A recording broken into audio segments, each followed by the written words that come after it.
Vale, pues por no adelante. repetirnos un poco. Pero si Ángel quiere plantear algo.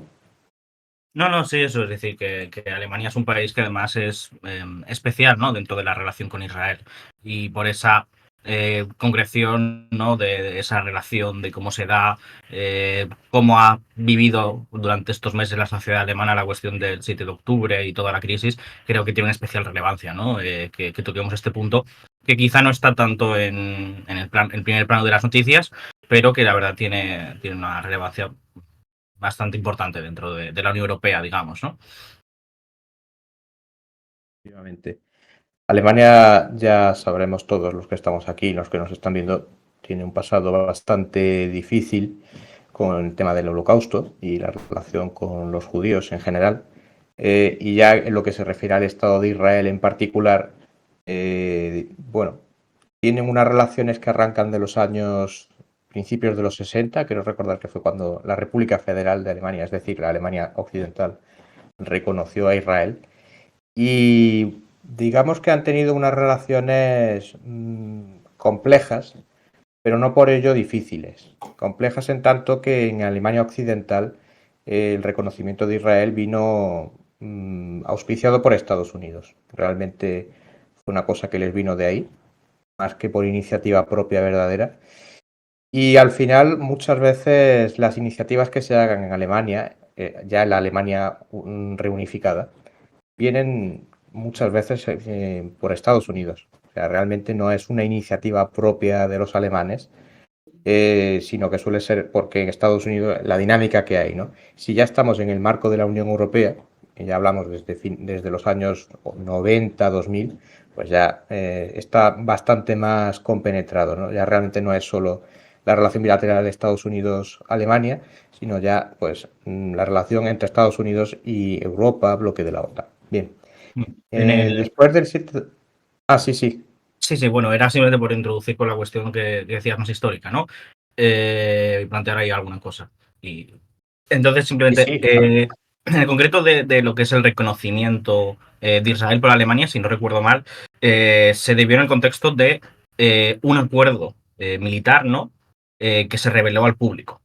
Y Alemania iba a vender a Israel básicamente una serie de, no sé si eran carros de combate o algo parecido, o un tipo de equipamiento militar, y se reveló al público y eso creó un escándalo y lo que llevó a que Alemania normalizara las relaciones para subsanar eso. Y de hecho hubo un escándalo en parte también porque Israel quería que se llevara a cabo esa venta y Alemania en el primer momento se negó a ello y lo que intentó es compensar a través que Estados Unidos la completara, ¿no? Hiciera como así una transacción. De hecho, esto, precisamente esto que comentas, a modo, digamos, cultural, quien haya visto la película Odessa y la novela, que creo que es de Frederick Forsyth, sale esta historia. Precisamente el tema de la venta de armas, ¿no?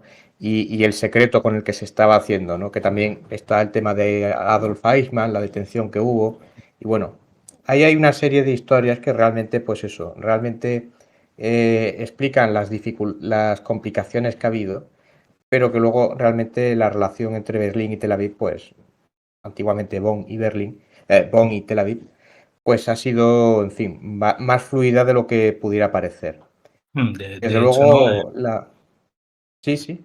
No digo que la primera relación que se da entre ambos es en el contexto de la cuestión de las compensaciones sobre el holocausto, ¿no? En lo que También. se conoce como la política de reparaciones y que de hecho eso provocó una crisis política bastante importante dentro de Israel, entre un sector que quería aceptar el dinero, ¿no? Básicamente el dominante de los laboristas con Ben Gurión y el sector revisionista que tiene más vínculos, por así decir, a todo el sector, a toda la población judía que sufrió el holocausto, tenía mayores conexiones en lo que fue durante la Segunda Guerra Mundial y se negaba a aceptar lo que ellos veían como dinero con sangre, ¿no? En efecto. En fin, lo cierto es que con todos estos antecedentes que hay ya nos situamos en el 7 de octubre del año pasado. Es un contexto, en el caso de Alemania, es un contexto especial, porque el gobierno que hay ahora de coalición, el gobierno semáforo, una figura como es la ministra de Asuntos Exteriores, Annalena Baerbock, no hay muchos precedentes de alguien como ella en lo que es la diplomacia alemana, al frente de la diplomacia alemana.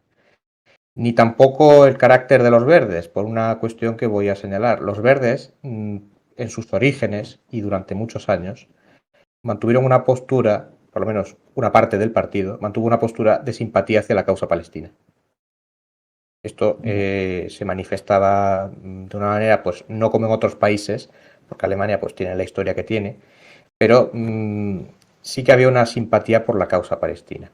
Había otro sector más de centro derecha dentro del partido que, bueno, pues era más cercano a Israel en ese aspecto, ¿no? Incluso también había un sector que es más era de los dos estados, ¿no? En fin, realmente esto no era una cuestión relevante dentro de los verdes, era una cosa pues más de cara al público, de estética podríamos decir, a la hora de la verdad cuando han llegado al poder y cuando han gobernado en época reciente, dejando la época de Schroeder, en época reciente han mantenido una postura mucho más sionista, ¿no? Hay figuras como el caso de Claudia Roa Cultura, un equivalente al Ministerio de Cultura que tendríamos en España y en otros países. Esta señora durante años se significó, por lo menos en el ámbito mediático, más que político, pues por la simpatía por la causa palestina, ¿no? Eso desde el 7 de octubre ha cambiado radicalmente. No solo los verdes, ya los destaco en este caso porque ocupan la cartera de exteriores, pero ya digo, no solo los verdes, también los socialdemócratas se han alineado con Israel mucho más que en otras épocas, y ya antiguamente pues no era un partido que se mantuviera demasiado lejos de Israel. Y en general el país ha adoptado una postura pues básicamente de alinearse con lo que es la política de Tel Aviv, ¿no?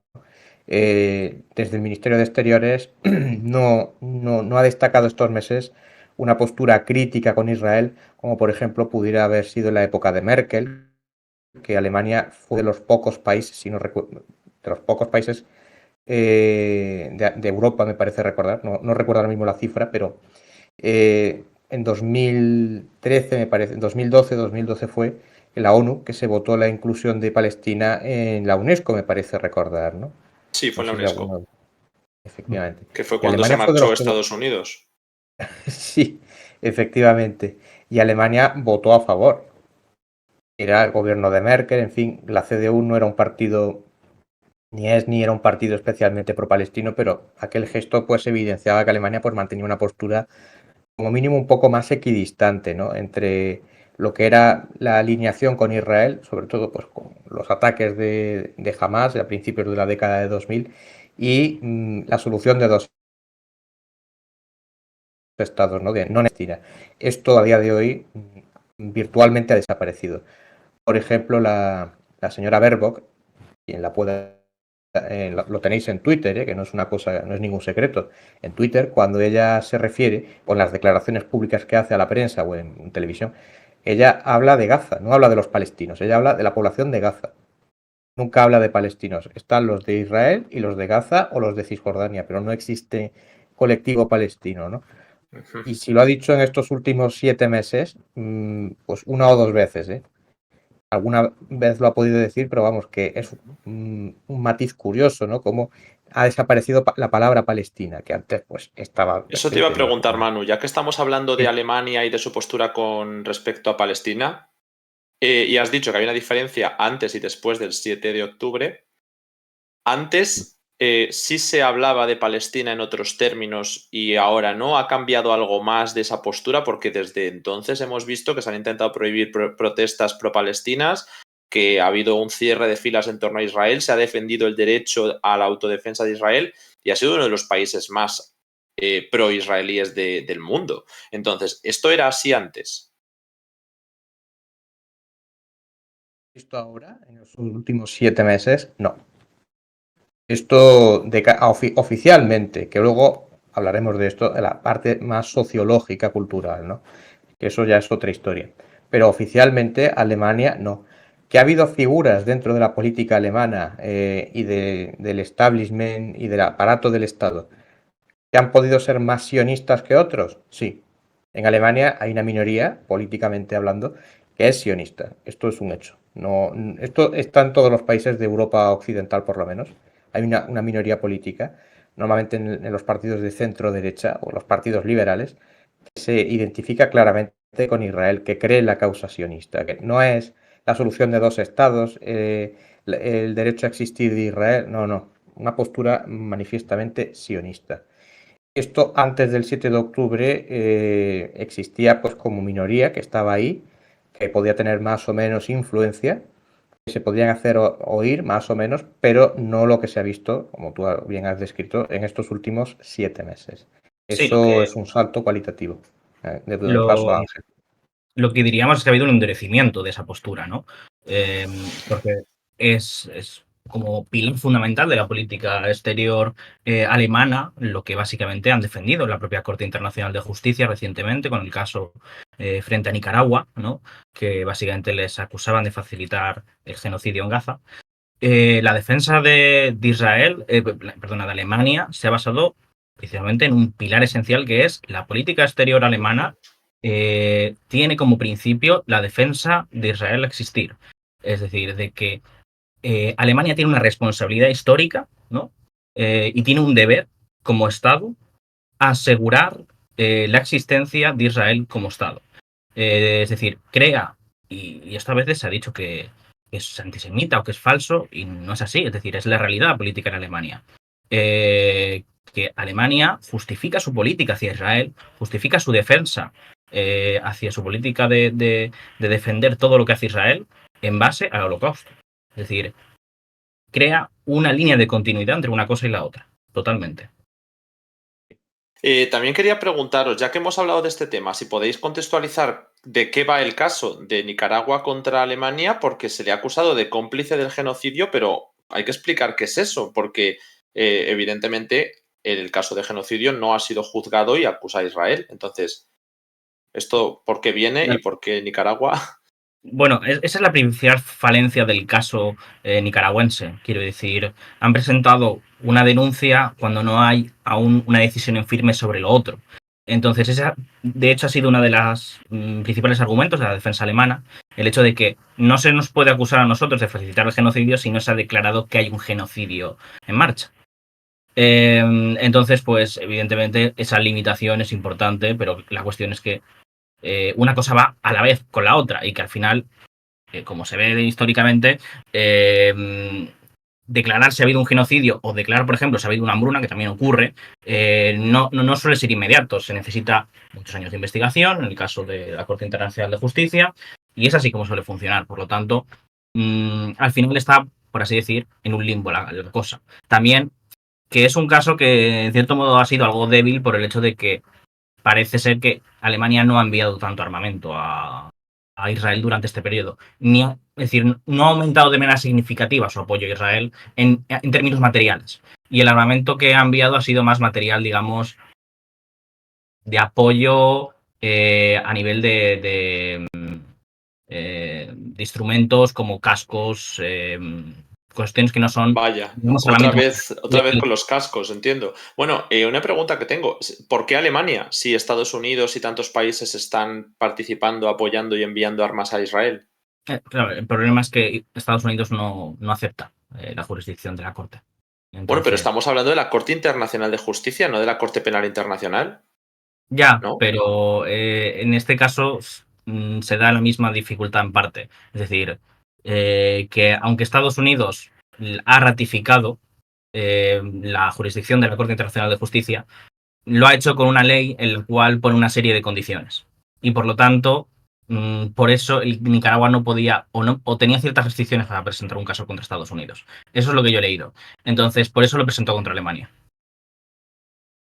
Entiendo que el resto tampoco habrán ratificado o habrán puesto condiciones, ¿no?, a la jurisdicción de esta corte, pero vamos, si ya ni siquiera una corte de la ONU que reconocen todos los miembros, aunque no puedan aplicarse las mismas directrices a todos, tiene validez, pues entonces, claro, ya el tema de la Corte Penal No puedo hablar Internacional. con toda la autoridad con respecto a la CIG porque no conozco de manera exacta, pero sí que leí que Nicaragua no había presentado el caso contra Estados Unidos por esa situación.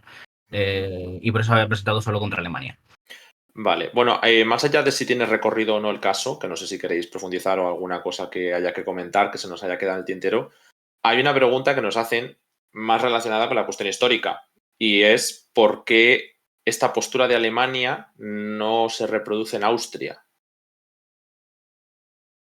Un Austria. tema interesante.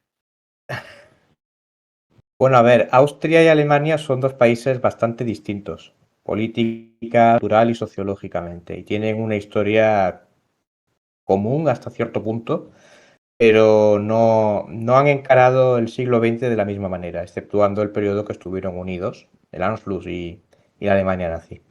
Austria, por otro lado, también hay que recordar un pequeño detalle, pero muy importante.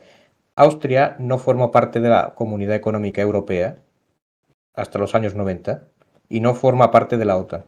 Austria fue durante muchos años un país neutral. Estaba ahí, tenía sus relaciones con Alemania, pero era un país neutral, como Suiza. Entonces, a la hora de encarar el tema del Holocausto y la relación con Israel, ellos han ido por otro lado. Para empezar, Austria consideraba, los políticos austriacos consideraban que sí, que había austriacos que tenían una responsabilidad con el tema del Holocausto, pero que era Alemania la que había llevado a cabo el Holocausto. O sea, como Estado, jurídicamente hablando. Por decirlo de forma coloquial, quien se tenía que comer el marrón era el Estado alemán, no el austriaco. Ellos consideraban que Austria había sido ocupada.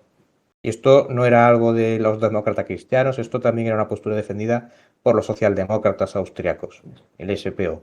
Entonces, había un quórum entre los dos partidos, entre el VP y el SPO, durante casi medio siglo, hasta los años 90, hubo un quórum, digamos, de que, bueno, de que Austria había sido una víctima de la Alemania nazi, que ahí había nazis, evidentemente. Bueno, qué decir, Hitler era austriaco, ¿no? O sea, el fundador del movimiento era austriaco. Pero en fin, ellos defendían esa imagen. Esto durante mucho tiempo se mantuvo firme, pero con respecto a los años 70, 80, 90, la cosa empezó a gritarse, sobre todo porque empezó a salir a la luz el pasado de algunos. Por ejemplo, Kurt Waldheim, que fue canciller y luego fue secretario general de la ONU. Este señor fue oficial de las SS, aparte de miembro del partido nazi, fue oficial de las SS destinado en Yugoslavia. Que esto pues era una cosa que más o menos se sabía, a pesar de lo cual se le eligió secretario general de la ONU y bueno, ya el escándalo estalló en aquella época, ¿no? Entonces, este tipo de cosas ya como que dejaban un poco en evidencia esto, ¿no? No era solo Waldheim, había más gente. De hecho, Adolf Eichmann era austriaco. Adolf Eichmann, que lo he mencionado antes, fue uno de los organizadores logísticos y técnicos del Holocausto. Él era de origen austriaco. O sea que realmente uno va sumando piezas y al final, pues, esta postura se va, digamos, echando por tierra, ¿no? Pero en cualquier caso, Austria, hasta cierto punto, aunque han revisado su postura en este tipo de cuestiones, han hecho, en fin,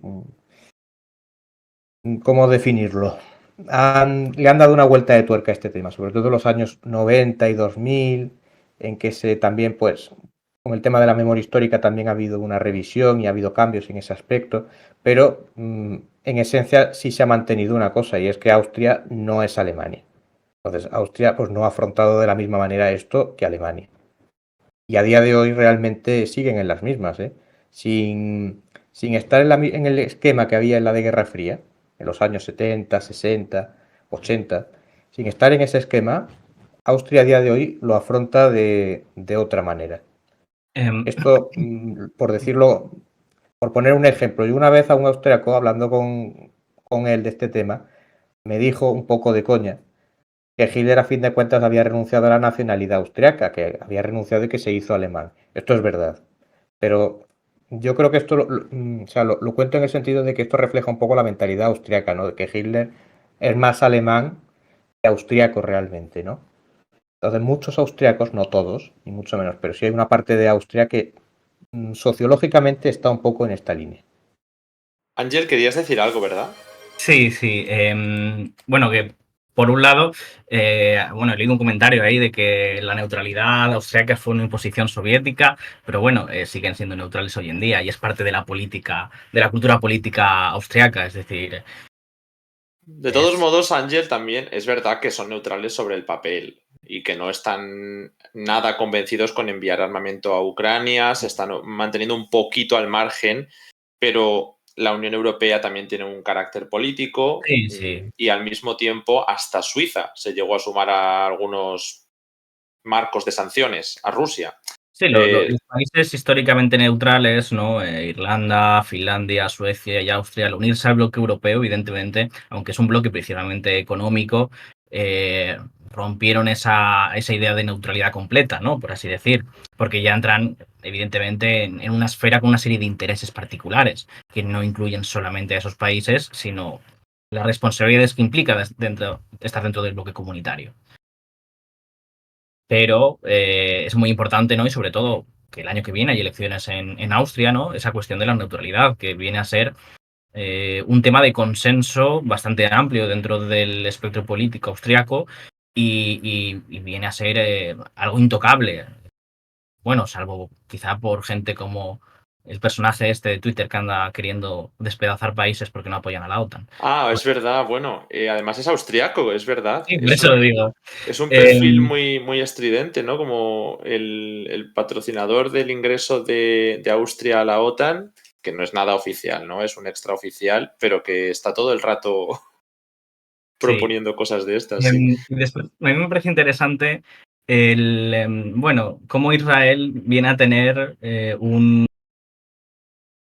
una posición bastante un poco como ellos quieren, es decir, se vienen a molestar según les interesa, es decir, con el respecto al tema del canciller de Austria que comentaba Manu, no recuerdo ahora el nombre.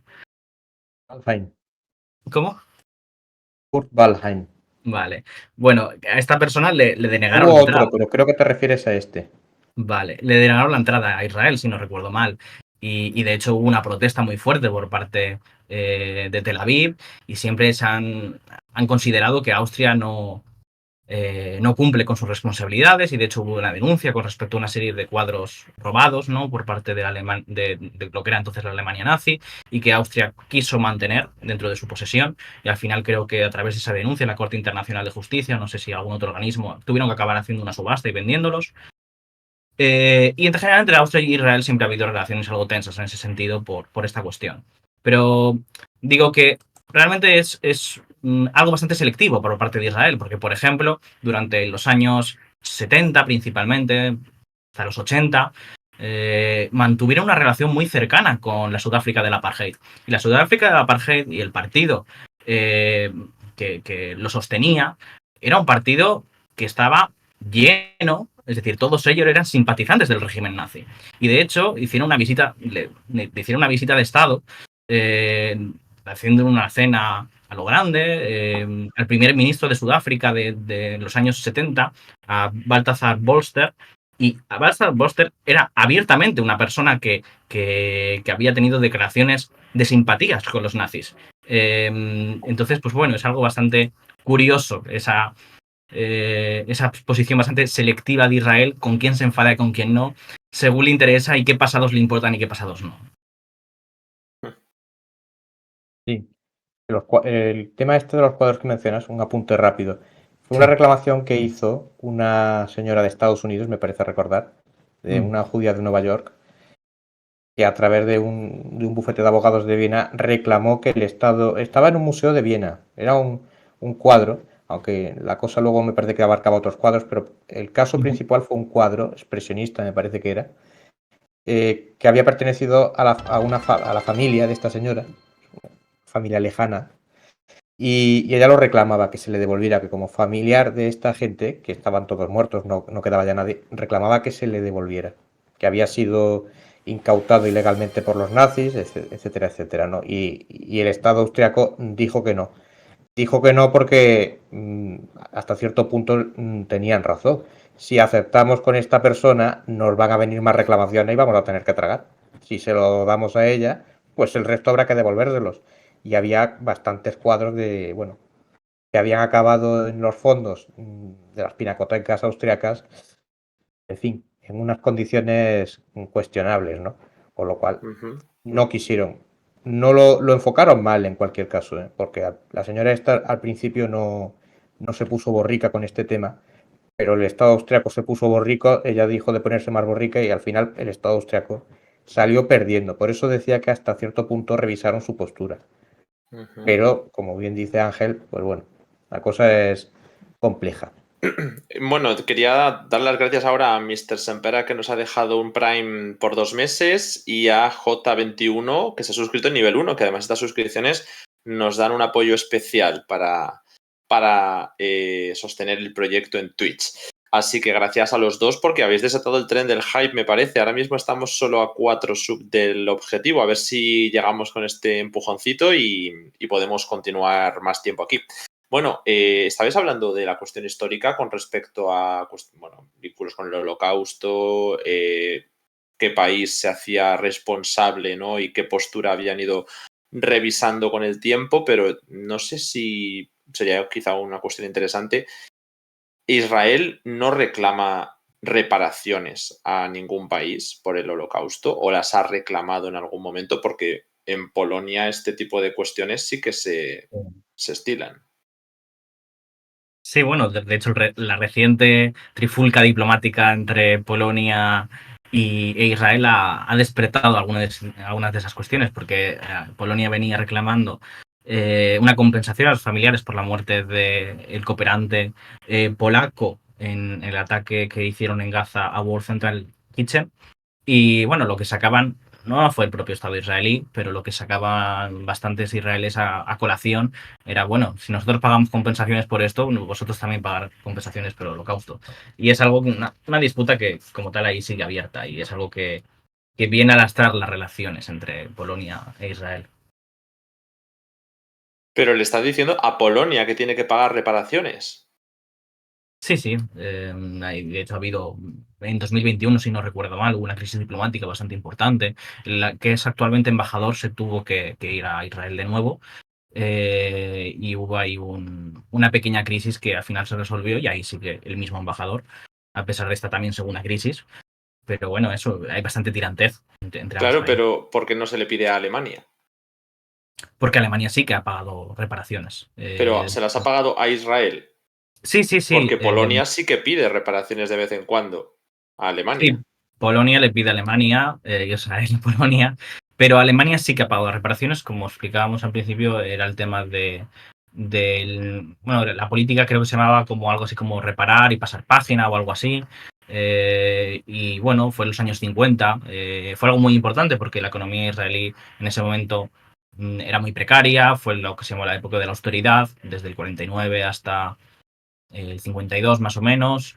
Y fueron años en los cuales básicamente las compensaciones económicas de Alemania mantuvieron a flote la economía de Israel, que tenía que absorber una gran cantidad de inmigrantes, ¿no? Los que volvían con el derecho al retorno, judíos de bastantes partes del mundo. Sí, aquí nos plantean que también en Grecia le pide reclamación, o sea, compensaciones a Alemania, ¿no? Es como que es un poco curioso, ¿no? Que se le piden desde Polonia a Alemania y, como dices tú, de Israel a Polonia. Pero bueno, así está la situación. Bueno, no sé si queréis comentar alguna cuestión más sobre la postura alemana actual. No sé si, por ejemplo, ahora tenemos la visita de Olaf Scholz a China. No sé si tendrá algo que ver con esta cuestión o no. O si no, podemos pasar a algún tema de Oriente Medio o respondemos alguna preguntita. Un tema que había dejado más adelante es el tema de cómo enfocan esto los alemanes como colectivo y desde un punto de vista sociológico. No es lo mismo la postura política, sobre todo, pues eso, cuando está la Unión Europea de por medio, Estados Unidos. A día de hoy, muchos alemanes, esto ya les coge de tercera generación, o incluso si nos ponemos casi de cuarta generación, ¿no? El tema del Holocausto y la Alemania nazi ya queda lejos.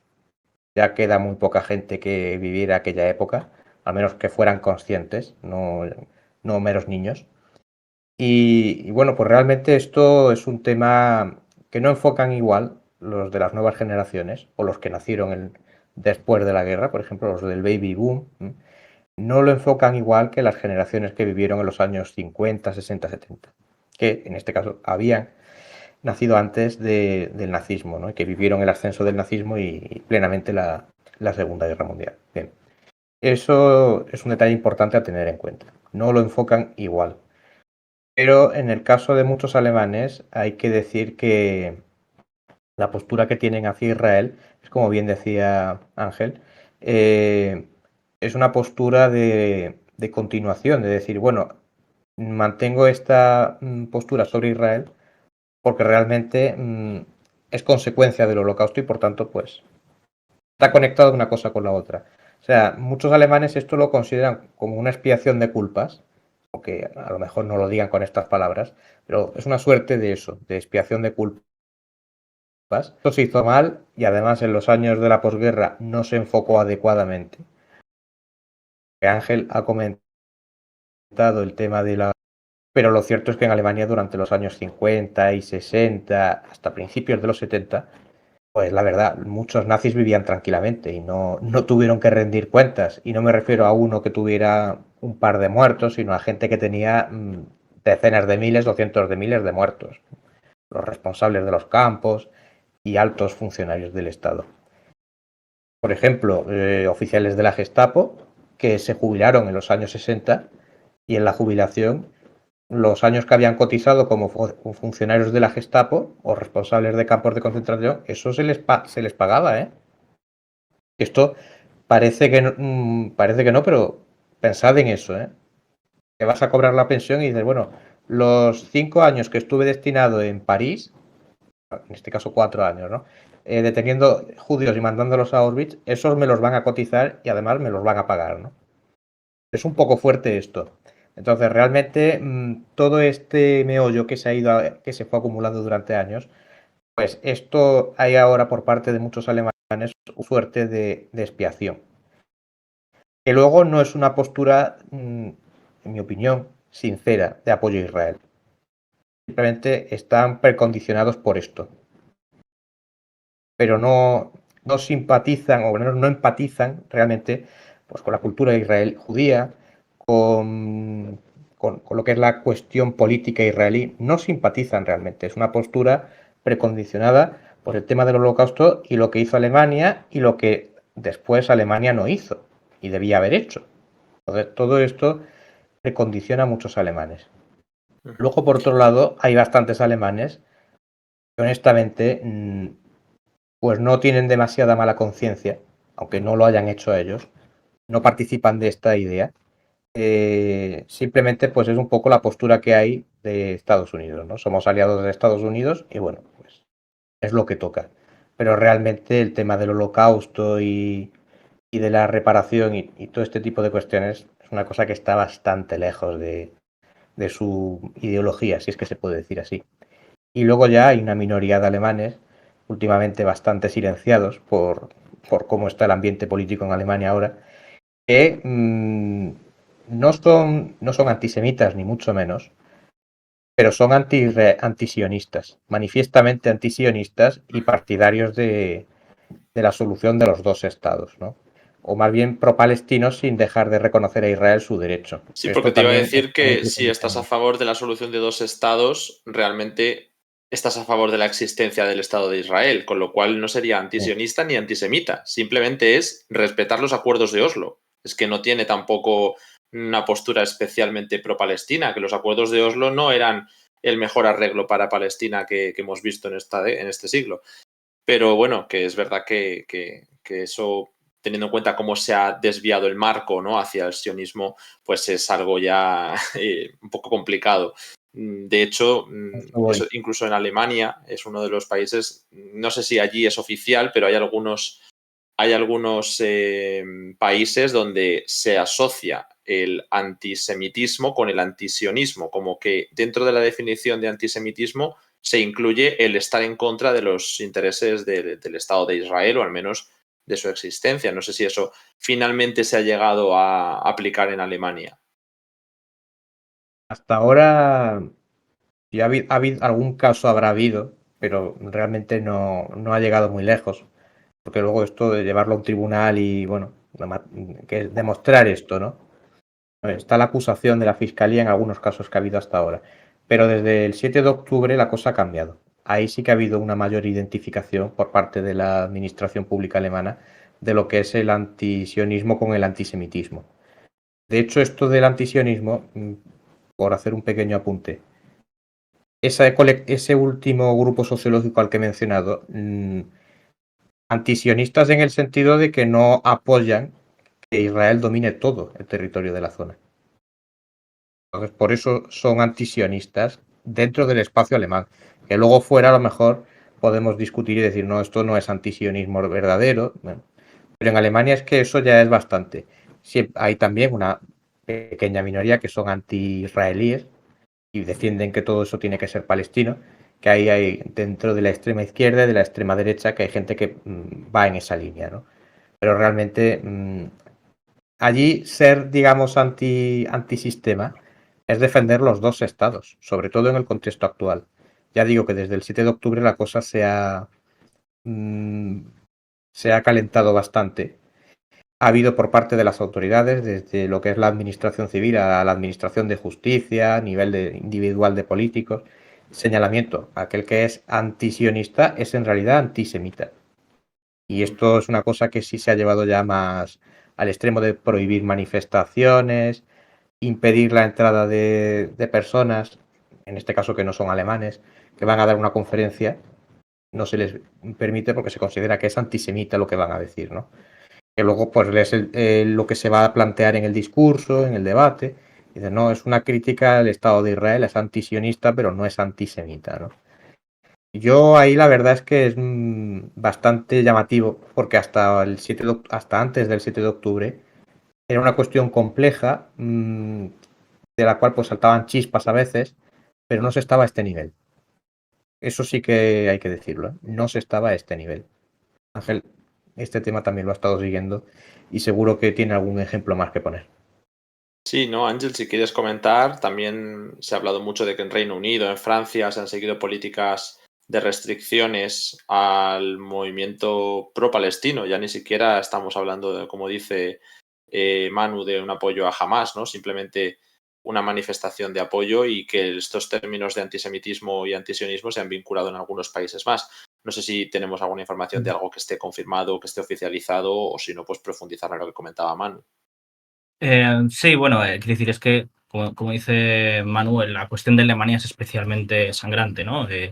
Hay una diferencia cualitativa, digamos, entre lo que ha ocurrido por ejemplo, en Reino Unido, que sí que ha habido pues ciertas prohibiciones, cierta persecución a sectores activistas, pero estamos hablando de que en Alemania lo que se ha planteado ha sido, por ejemplo, que el acceso a la ciudadanía para inmigrantes tiene que venir acompañada de una aceptación de la existencia de Israel y de su derecho a existir como tal, es decir, por así decir, eh, un juramento de lealtad a la política alemana hacia Israel, ¿no? Una muestra de buen ciudadano de que vas a aceptar lo que es el consenso, ¿no? El consenso impuesto por el Estado alemán respecto a la posición con Israel. Y básicamente, principalmente, esto ha venido dirigido contra inmigrantes de países musulmanes, ¿no?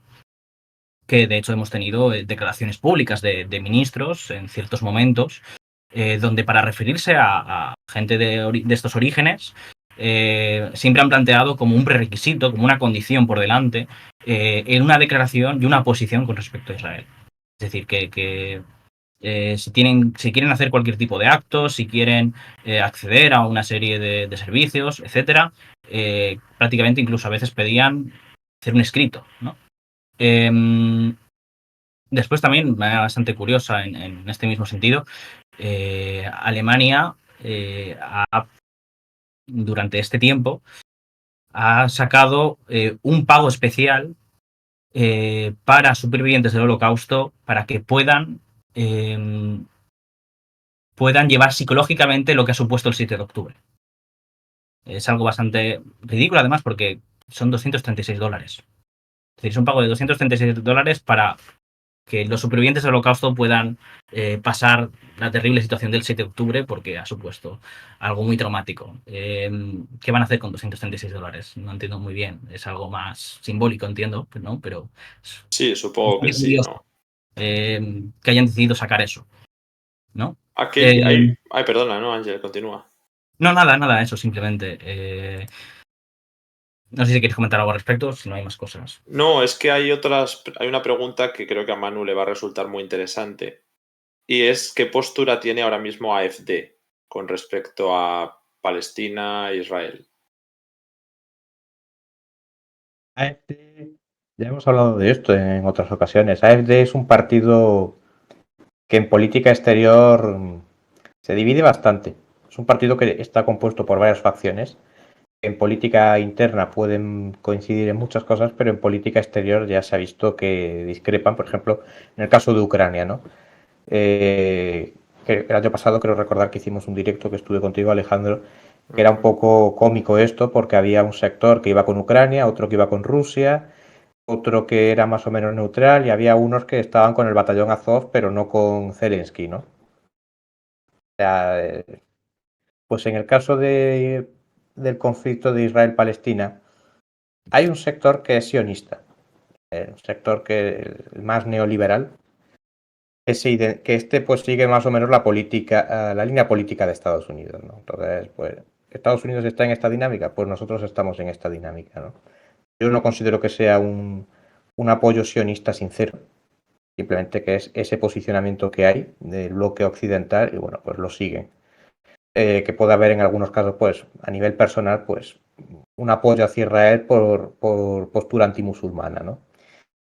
Hay un pequeño sector en AfD que son judíos, se llama así, judíos de AfD, que es gente abiertamente sionista, que bueno, vendrían a representar la tradición sionista alemana, que antes de 1933 había un movimiento sionista en Alemania bastante fuerte, entonces no estaba Israel, pero bueno, era otra cosa, ¿no? Y ellos se vienen un poco a reclamar como herederos de aquello. Es un grupo muy pequeño realmente, pero es un grupo muy activo. Hay una serie de figuras que son bastante activas. Ya digo que dentro del partido es minoritario, muy minoritario, pero se hacen oír, desde luego.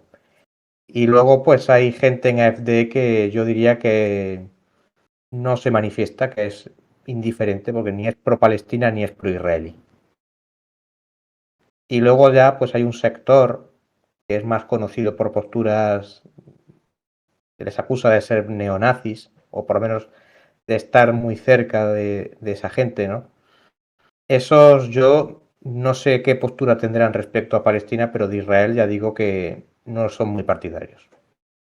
Aunque públicamente no se han expresado hasta ahora en este tema, ¿no? Estas son cosas que se comentan, pero vamos, yo creo que tampoco hace falta entrar en detalles. Son los de Fugel. Sí. Bueno, pues no sé si tenéis alguna... Sí, perdona. Públicamente no han dicho nada, pero yo creo que tampoco hace falta entrar al fondo del asunto. Yo creo que todos sabemos que no apoyan a Israel de ninguna manera, ¿no? Sí, bueno, Ángel. yo creo que como en la línea con lo que está comentando Manu, ¿no? Alemania mantiene, por así decir, una dualidad, ¿no? Por un lado, de cara de puertas hacia adentro, ¿no? En lo que viene a ser su casa, tiene una actitud bastante laxa, podemos decir incluso, con respecto a lo que ocurre dentro de las fuerzas policiales, de las fuerzas armadas, con todo el problema que hay con respecto a ciertos grupos de extrema derecha, incluso fascistas, ¿no? Es un problema que está ahí y que realmente, aunque han hecho alguna medida cosmética, eso sigue profundamente ahí. Y hay grupos importantes, ¿no? que mantienen esas actitudes antisemitas, pero a la vez proyecta una imagen pública, ¿no? hacia el exterior, que es parte de esa política de alineación con Estados Unidos, de esa política dentro del bloque occidental, en la cual intenta presentar su posición con Israel como una cuestión de histórica, de la posición que tiene que mantener Alemania por una cuestión de reparaciones, para justificar, ¿no? para vender en parte también a su público, la idea de ese apoyo a Israel y de esa conciencia de culpabilidad que de cierto modo mantiene y que le permite justificar esa posición. Pero realmente es claramente falso, ¿no? Es decir, realmente no hay una continuidad exacta entre el Holocausto y el Estado de Israel. El movimiento sionista precede por mucho al Holocausto. El movimiento sionista como movimiento del pueblo judío en busca de una patria, la construcción de un Estado, es algo que hunde sus raíces en el siglo XIX, incluso anterior a la aparición de los pogroms en Rusia. Evidentemente, todo eso fuza, ayuda, de cierto modo, explica también, evidentemente, el hecho de que tome fuerza, el hecho de que haya grupos y sectores que apoyen esa idea. Pero no hay una continuidad, no hay una relación directa. Y evidentemente, Palestina no era el único lugar seguro para los judíos. Y la mayoría de judíos no migraron a Palestina. La mayoría de los judíos, de hecho, intentaron irse a Estados Unidos. Entonces, lo que tenemos ahora mismo, ¿no?, es que Alemania mantiene esa política. ¿Y contra quién está llevando principalmente esa política en Alemania? Desproporcionadamente contra otros judíos, contra judíos alemanes, que no siguen y no están de acuerdo con la idea de que los judíos no pueden vivir en otra parte seguros que no sea Israel. Y es lo que estamos viendo es una aplicación de, por ejemplo, cuando la charla del otro día de Varoufakis, de arrestos y de una represión muy dura contra los judíos de Alemania, en la cual se está incluso requisando cuentas bancarias, ¿no? Esto me lo pasó Manu hace unos días, ¿no? Que habían requisado una cuenta bancaria de, no sé de qué. Me habías dicho que Era de un grupo de judíos de Berlín, que estaban en la caja de ahorros de Berlín en su caja de y ahorros. les habían bloqueado la cuenta y les habían pedido que aclarasen una serie de conceptos y cuestiones. Que básicamente Sí. era por las actividades que estaban haciendo. Y en el contrato, evidentemente, bancario, ellos no tenían ninguna necesidad ni ninguna obligación de demostrar a la entidad bancaria ni quiénes eran, ni qué tipo de actividades políticas llevaban. Eso básicamente es una orden que viene seguramente del Ministerio del Interior, que lo que quiere saber es detalladamente cómo funciona la organización, qué miembros tiene, qué tipo de actividades hace, para básicamente perseguirla. Entonces, eso es algo muy peligroso y que estamos viendo en Alemania, y que es que hemos tenido declaraciones del propio ministro de Justicia diciendo que es antisemita llamar al alto el fuego y hablar contra la ocupación y el apartheid. Es que eso es lo que ha dicho. Y ha amenazado a artistas, tanto palestinos como judíos, con procesos penales. Y lo vimos también en el propio Bernilal, ¿no? Con el escándalo que hubo. Después la otra ministra, no recuerdo si era de Cultura o no recuerdo ahora mismo, que dijo: yo solo he aplaudido al director judío. Al director palestino yo no lo aplaudo. ¿Qué necesidad y qué sentido tiene eso? La comisionada de Cultura que he dicho, que es un personaje bastante estrambótico que en su día fuere... Quiero recordar que es ella, ¿eh? De todas maneras, Claudia Roth se vio manchada con este tema. Si no era ella, ya os digo que se vio manchada con este tema, porque ella fue muy pro-palestina teóricamente en su época, y hasta el 7 de octubre. El 8 de octubre se levantó ya más pro-israelí y bueno, básicamente se la ha acusado de estar pues, con esta postura intentando blanquear de cara al contexto actual que hay, intentar limpiar y blanquear su pasado pro-palestino, ¿no? Esto pues hay ciertas figuras de la política alemana que lo están haciendo, pero es algo coyuntural. Mi impresión, y en esto coincido con Ángel, lo hemos hablado en los últimos meses, es una cuestión coyuntural y está el trasfondo que Ángel ha señalado, que hasta ayer estábamos con noticias. Bueno, el año pasado hubo aquella opereta de golpe de Estado, que había allí monárquicos, neonazis, excomunistas de la RDA, en fin, aquello, como digo, una opereta, ¿no? Pero el tema de la infiltración neonazi, neofascista en las fuerzas de seguridad, en el aparato del Estado, esto era noticia hasta ayer. Y ahora están con que si quieres adquirir la nacionalidad alemana tienes que jurar que defiendes el derecho a la existencia de Israel. O sea, esto en un país como Alemania yo creo que es jugar con fuego. Y creo que políticamente hablando y sociológicamente hablando no va a envejecer muy bien. De aquí a unos años esto no va a envejecer muy bien y ahora resaca porque, por ejemplo, el elector de la CDU,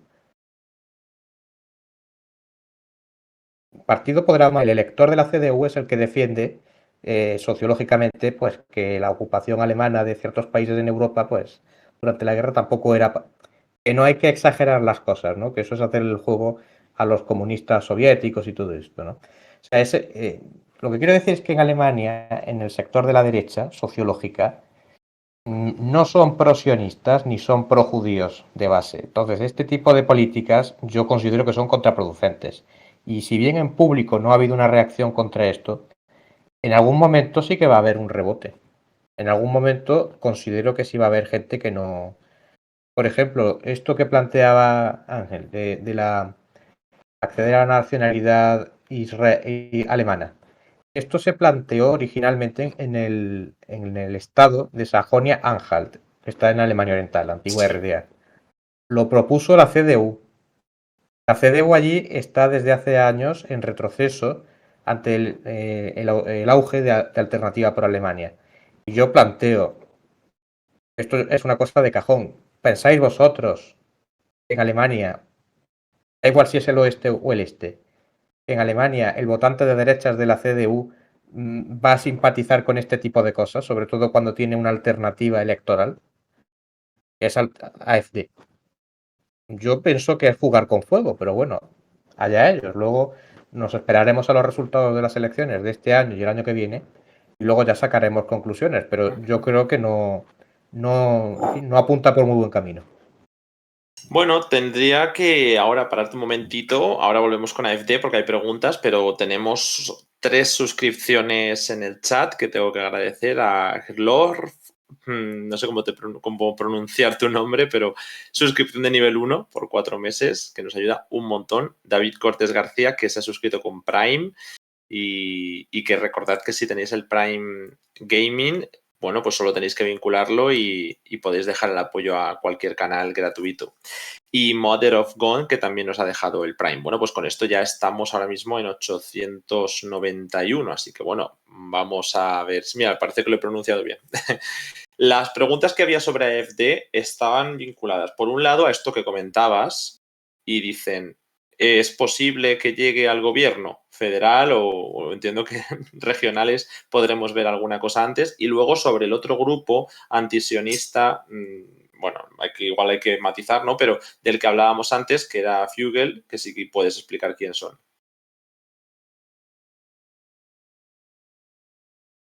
Esto te he oído entrecortado, ¿puedes repetírmelo? Sí, nos preguntan sobre la posibilidad de que AfD llegue a los gobiernos y de Fugel, que quién son. De Flügel es una facción que hay dentro de Alternativa por Alemania. Se han identificado desde hace unos años con nacionalconservadurismo. Se han identificado con esa postura política. Es una facción que está bastante cuestionada por los medios de comunicación alemanes. Dentro del partido también ha habido algún roce interno, pero vamos, nada tan destacado como puedan ser el recelo que genera fuera de Alemania, ¿no? Fuera del partido, quiero decir. Es una gente que se les considera el sector más radical dentro del partido. Yo aquí quiero matizar, dentro de Flügel de por sí hay pequeñas facciones, o sea, reconocida, con nombre propio y su propio organismo interno, pero hay gente dentro también. Y hay gente que está pues más a la izquierda y más a la derecha dentro de ese esquema. Luego, respecto a la otra pregunta, en los gobiernos regionales, sobre todo en el este, que es donde más posibilidades tienen, y además este año hay elecciones en varias regiones, eso dependerá de los resultados, porque ahora mismo la postura que hay es de todos contra este. Cordón Y si sanitario, los demás ¿no? el cordón sanitario, efectivamente. Y si los demás suman, que también está por ver cómo logran sumar todos y gobernar todos. Y cuando digo todos me refiero, en el caso de Alemania Oriental, a CDU, socialdemócratas, los verdes, los liberales, la verdad, a esos 4, hombre, no no me resulta demasiado difícil que gobiernen, vista la política que se sigue a día de hoy en Alemania, pero a nivel regional es otra cosa. Y además el coste que eso puede tener, porque los electores de la CDU, pues gobernando, y también planteo una cosa, que esto alguna vez lo hemos hablado, Alejandro, imagínate que para gobernar todos contra AfD o de Sarah Wagenknecht, eso ya sí que puede ser un guirigay bastante gordo. A nivel federal, nacional, yo creo que no tienen ahora mismo opciones. Sí, quizá por el tema del cordón sanitario, pero bueno, este tipo de políticas tienen las patas cortas a veces. Mira lo que ha ocurrido con Fratelli d'Italia, ¿no? Que en su momento, bueno, es verdad que formaba parte de coaliciones de derecha, pero se quedó fuera del gobierno de concentración y se ha convertido en el líder de la oposición. Si de repente, por cordón sanitario, que no es la misma situación, ¿no? Se quedará como líder de la oposición frente a prácticamente todos los partidos con representación, Alternativa por Alemania podría verse en una coyuntura muy favorable en el caso de que ese gobierno se volviera impopular. Y teniendo en cuenta cómo está la situación económica y geopolítica, yo no puedo descartar cosas.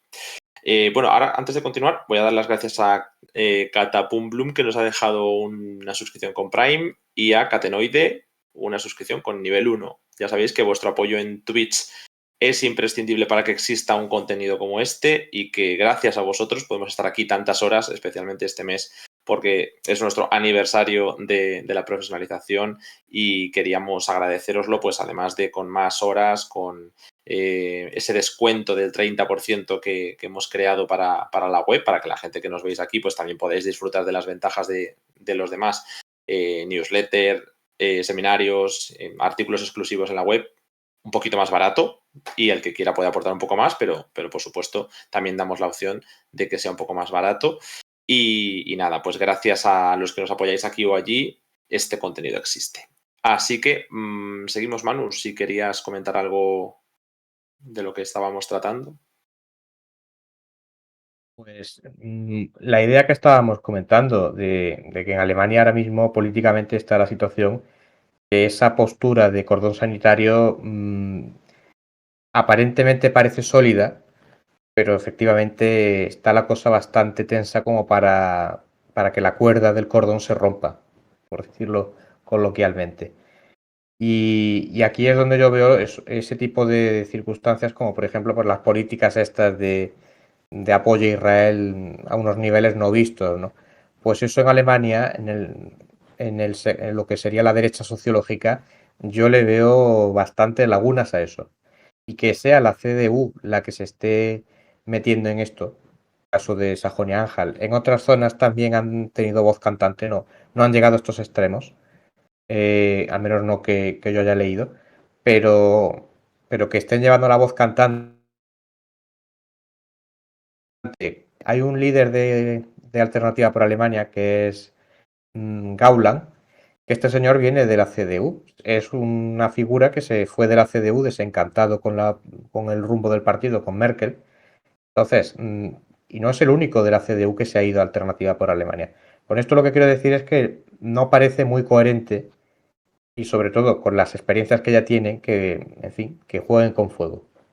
Esto no es Francia, no es Italia, no es Holanda, es Alemania. Y con el pasado que tienen y que ahora pues hagan esta especie de lavado, de bueno, con esto ya nos quitamos un poco el pasado que tenemos, ¿no? Que a veces da un poco esa impresión.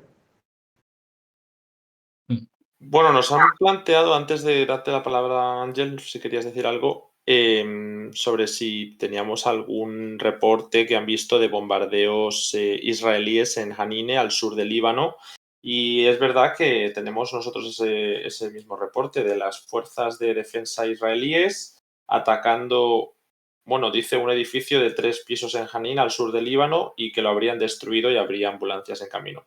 Bueno, es un paso más, ¿no?, dentro de los constantes ataques cruzados en la frontera Israel-Líbano, y es verdad que habíamos visto ya algún incidente importante en Líbano posterior al ataque iraní. No sé si tienes tú localizado eso, porque claro, esto al final es un reporte, pero sí que ha habido un incidente que estaba confirmado durante el día de hoy, ¿no, Ángel? Sí, sí, lo confirmó el ejército israelí, que básicamente un comando del ejército traspasó la frontera para realizar una operación en suelo libanés. No desconozco la naturaleza de dicha operación, pero cuando fueron a cruzar la frontera, básicamente Hezbollah había plantado un material explosivo, no sé exactamente qué tipo de dispositivo era, y hirieron a 4 soldados israelíes, a uno gravemente. Es bastante grave o es bastante significativo, principalmente porque no es solo violar, digamos, como han venido haciendo el espacio aéreo para atacar posiciones de Hezbollah en Líbano, sino que en este caso estamos hablando de que se trata de una incursión terrestre sobre el territorio libanés, ¿no? Con botas sobre el suelo, ¿no? Entonces, bueno, Ujú. eh, Bueno, una- sí no- que parece que lo de Janín en el sur del Líbano bueno, parece que hay alguna imagen como digo, está ocurriendo hace poco, Sí, así que en general, los ataques por parte de la Fuerza Aérea han continuado durante estos días. ujú. De momento eso no ha sido, no ha habido un cambio en ese sentido. Claro, dicen eso, que ha habido un ataque que se ha llegado a escuchar hasta en la localidad de Tire o Tair, no sé cómo Tiro, pronunciarla, Tiro. Y bueno, pues sí que parece que el ataque sería verídico, pero como digo, no lo estamos contrastando en directo, así que solamente te puedo transmitir el reporte. Pero sí, vamos, que hay incidentes constantes y sobre todo desde ayer los hemos seguido viendo.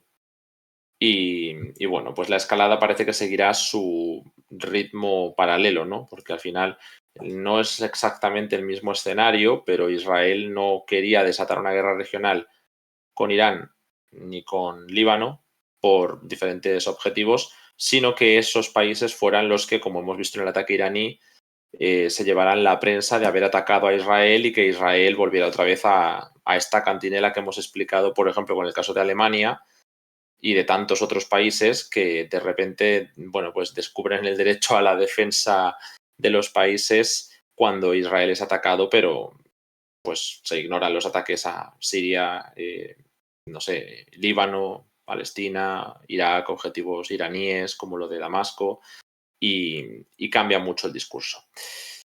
Bueno, no sé si teníamos alguna otra cuestión que quisierais comentar o alguna pregunta por el chat. Este es el momento de dejar las preguntas porque estamos cambiando ahora de asunto y si no, sí, bueno, bueno, sí, creo Ángel. que en general hemos hecho un repaso bastante completo con respecto a Alemania e Israel. Puedo Sí, dejar alguna noticia más, pero bueno, son más cuestiones ilustrativas que contar nada nuevo, ¿no?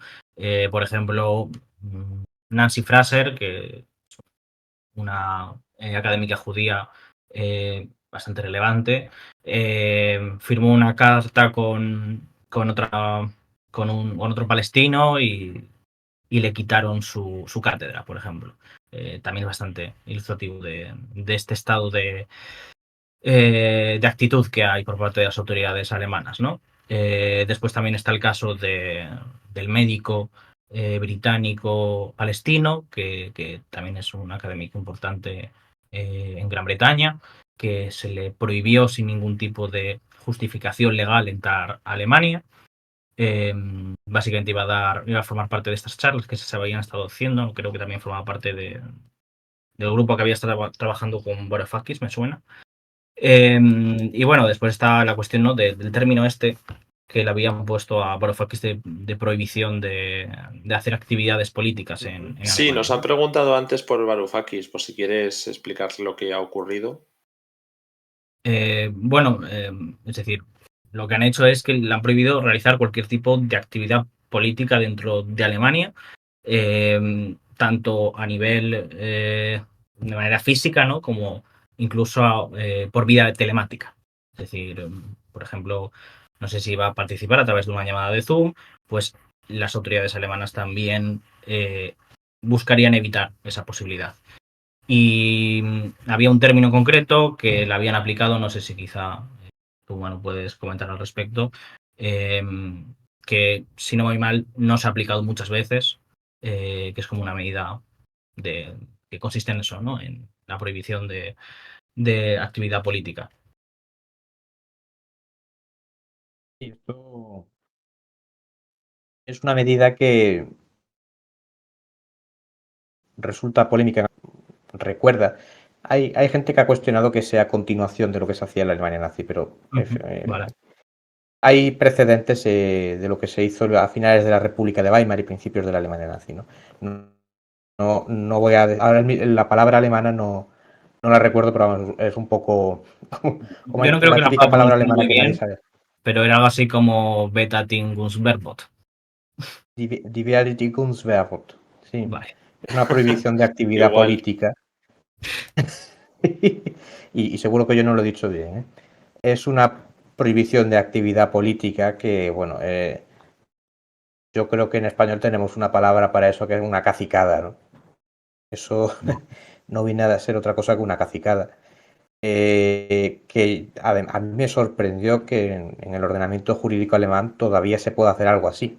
Entiendo que eso habrá algún atajo con lo que es la legislación original de los años 50 de la República Federal, habrá algún atajo que permita esto, ¿no?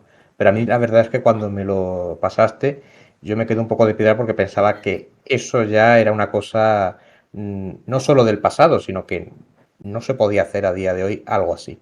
No sé la verdad cómo se las han ingeniado para llegar a esto. Pero es un poco lo que comentábamos antes, que no hay precedentes de algo así en relación al tema de Israel. Igual que en relación al tema de Ucrania, tampoco había muchos precedentes de cosas que se han hecho.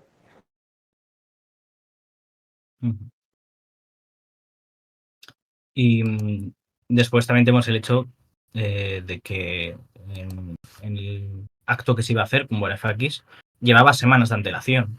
Incluso las autoridades les habían pedido el contenido de la charla y de lo que iban a hacer, y les habían presentado incluso pues eso, todo lo que se iba a hablar, los discursos que se iban a hacer, quién iba a estar presente, incluso cumpliendo con todo eso, que en principio no debería de ser necesario. Les prohibieron la charla en el último momento, es decir, no les presentaron ningún tipo de problema durante todo el transcurso de realizar esos trámites, pero en el día en el que se fue a dar la charla, la policía básicamente irrumpió por la fuerza, destrozó incluso material, ¿no? Si no voy mal, no sé si el panel de sonido o el panel de vídeo en general, entraron por la fuerza, arrestaron a varias personas, varios judíos entre ellos. Y ahora mismo de lo que están hablando las autoridades alemanas, el ministro de Interior, es que se ha prohibido la entrada a Varoufakis y que cualquiera que difunda propaganda islamista o odio contra los judíos, esa es la justificación que ha dicho, serán perseguidos por tales crímenes, por crímenes antisemitas e islamistas. Y claro, en primer lugar, evidentemente ahí no había ningún tipo de discurso antisemita, y menos aún, tampoco, quiere decir, había un discurso islamista. ¿En qué cabeza cabe? Es decir, estas personas no tienen ningún tipo de relación con grupos de carácter islamista. Entonces, pues, es todo, ¿no?, bastante sorprendente. Una cuestión, ya que nos ha planteado en el chat, y ya interrumpo un poquito el tema alemán, pero ahora podemos volver un momento, que era, nos pregunta David Cortés sobre la suscripción para darnos apoyo, si tiene una suscripción premium, si se puede cambiar a suscripción de embajador o hay que esperar a que caduque. Y esto ya para todos, en general, podéis cambiar la suscripción para cambiar de membresía siempre que queráis. O sea, es tan fácil como entrar en vuestra cuenta y o cuando salga qué suscripción tenéis, pues le dais a que pone cambiar membresía o actualizar membresía y ahí podéis elegir la que sea y nada más que os cobra la diferencia. No pagáis todo, porque eso ya es demasiado. Pero nada, que muy, muy sencillito. Así que si quieres lo puedes hacer. Y luego, sobre el tema alemán, que estábamos hablando de Varoufakis, hay mucha gente que nos estaba planteando por qué. Bueno, primero, este señor si sigue activo, que hay que señalar que sí, que hace tiempo que, bueno, Syriza voló por los aires. Hay por lo menos 3 excisiones, creo. Una de ellas la dirige Yanis Varoufakis, el exministro de Alexis Tsipras, y bueno, no ha conseguido representación en el Parlamento griego, era mera 25, pero sí parece que bueno, pues seguirá intentando en sucesivas elecciones y probablemente en las europeas. Sí, Sí. No digo, el proyecto de Varoufakis en ese sentido era un proyecto bastante orientado a nivel europeo, porque lo que planteaba es que principalmente su experiencia como ministro de Finanzas, ¿no? Había sido que un solo Estado miembro, no tiene la capacidad de enfrentarse al poder de la Troika, ¿no? Al poder de la burocracia de Bruselas. Y por lo tanto, él lo que planteó es crear un movimiento paneuropeo para reformar la Unión Europea. Si bien la lección que él sacó de ahí, de entonces, no fue que Grecia tenía que abandonar la Unión Europea, sino que de lo que se trataba era de reformar la Unión Europea desde dentro.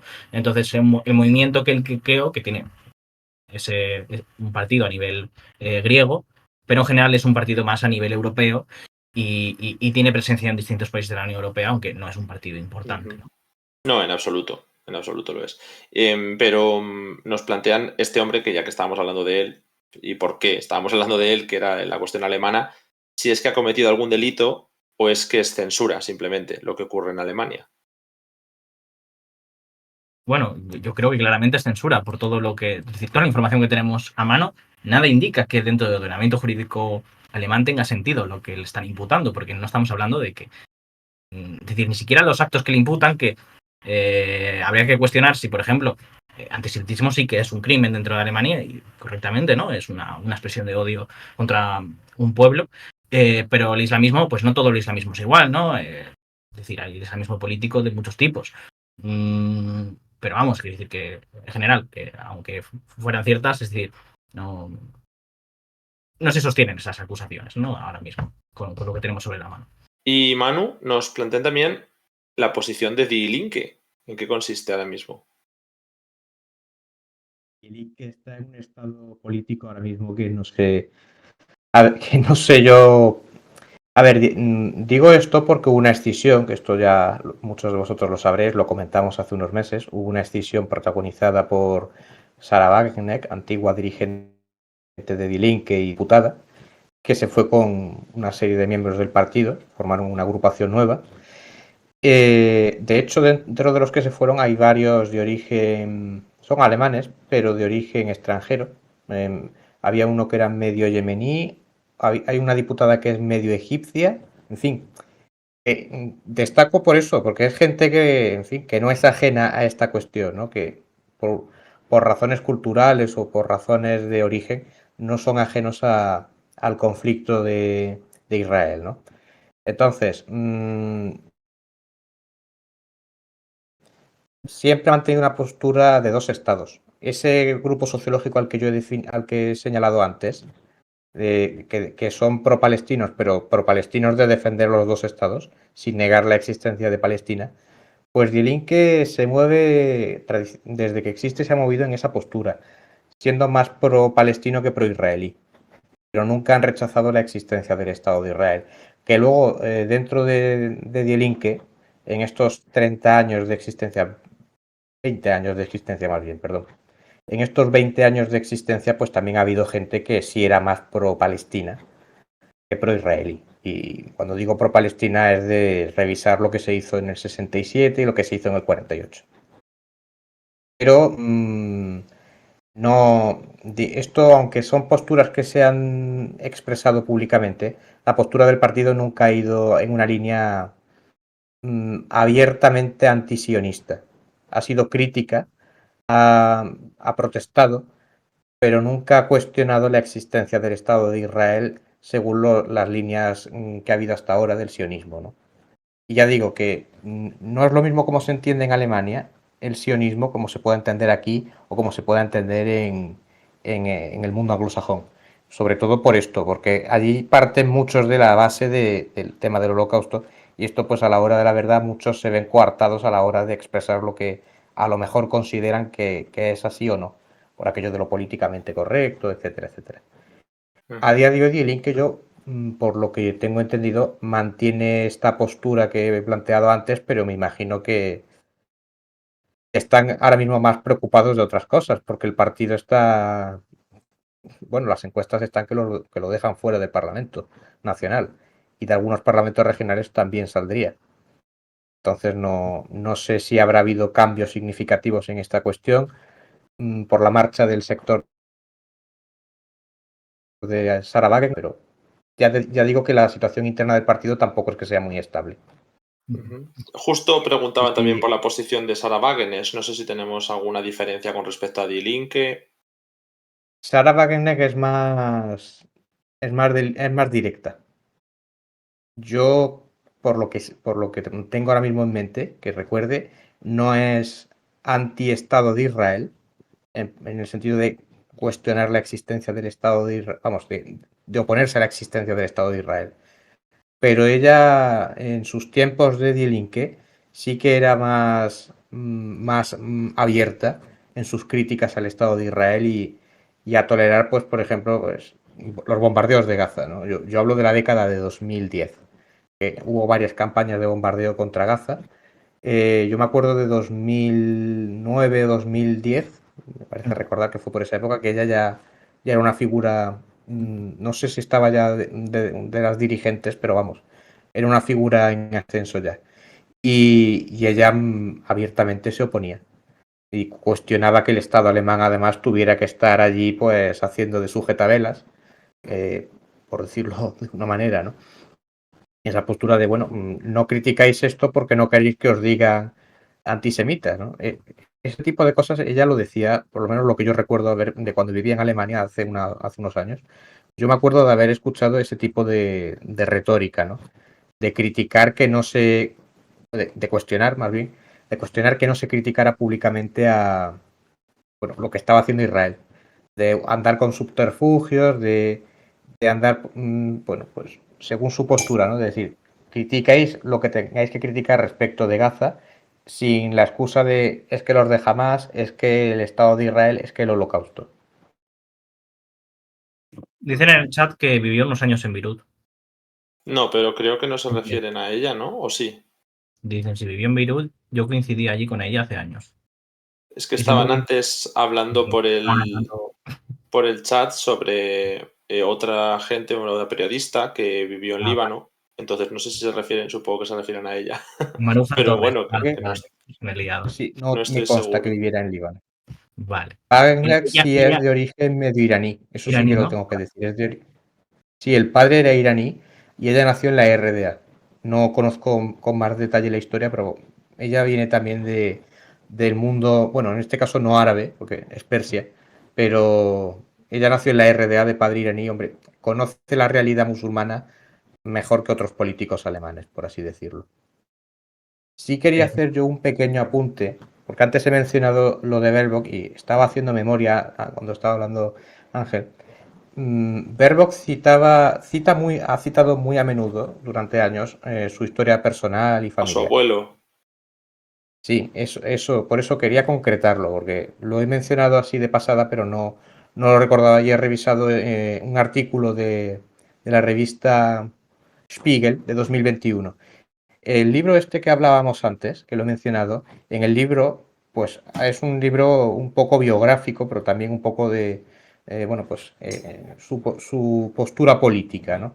Y entremezcla unas cosas y otras. Y ella pues hablaba de la familia, de sus experiencias familiares, de cómo la han ayudado a formarse políticamente. Y en un acto que hubo en Frankfurter am Oder, que es una ciudad fronteriza con... Es la otra Frankfurt. Está Frankfurt del Main en el oeste, que es la de la bolsa, y luego está la Frankfurt del Oder, que es la que forma frontera con Polonia. Bueno, pues hizo un acto político en la campaña de 2021 y estuvo recordando que, según cuentan aquí, yo esto pues no sé si será verdad o no, por lo visto el abuelo, según decía ella, estuvo en la apertura de la frontera entre Alemania y Polonia en el puente del Oder. Entiendo que esto fue en el año 90, cuando se normalizaron las relaciones entre la República Federal de Alemania reunificada y la Polonia postcomunista. Destaco esto porque el abuelo de Baerbock viene me parece recordar que venía de una región de una región del este, que hoy en día es Polonia. Ella, pues, por lo que aquí cuentan en Spiegel, pues la verdad da una imagen del abuelo que no se corresponde con lo que salió publicado hace poco. Entonces, esto era lo que quería concretar. Independientemente de lo que fuera el abuelo, lo que ella da a entender, lo que ha hablado ella y lo que aparece en este libro, pues no parece corresponderse mucho. Vamos, quería simplemente concretarlo. Bueno, acaba de renovar ahora mismo su Prime con nosotros Mestalla VLC, así que gracias, 2 meses a ti y a todos los que habéis hecho posible el contenido. Bueno, que nos estamos quedando a muy poquito de esa meta de suscriptores. A ver si, bueno, ya vamos a ir encarando el final, pero bueno, sabéis que si hay novedades, nosotros estaremos aquí, estaremos informando en las redes sociales y también tenemos, bueno, pues una cantidad de contenido para ir aprendiendo un poco de contexto, profundizando en análisis, bastante relevante. No sé si antes de que nos vayamos marchando, Ángel, si quieres aprovechar para recordarnos y promocionar un poco tu artículo que acabamos de sacar ayer y que hemos dejado en abierto. Así también tienen lectura, nos apoyen económicamente o no, van a tener en abierto ese artículo. Bueno, el artículo lo que trato es principalmente dos ideas, básicamente en relación con la postura iraní y la postura israelí. Para un poco entender a través de análisis de situación por qué se está dando la escalada entre estos dos actores estatales, ¿no? Entonces, pues bueno, es un poco realmente ir a cuál es su situación estratégica, hacia dónde, hacia qué estrategia han implementado, qué postura tienen, ¿no?, en la situación de la guerra de Gaza y cómo la guerra de Gaza y el cambio de perspectiva que supone la misma está llevando a esa escalada, ¿no? Porque de cierto modo Israel ya no puede.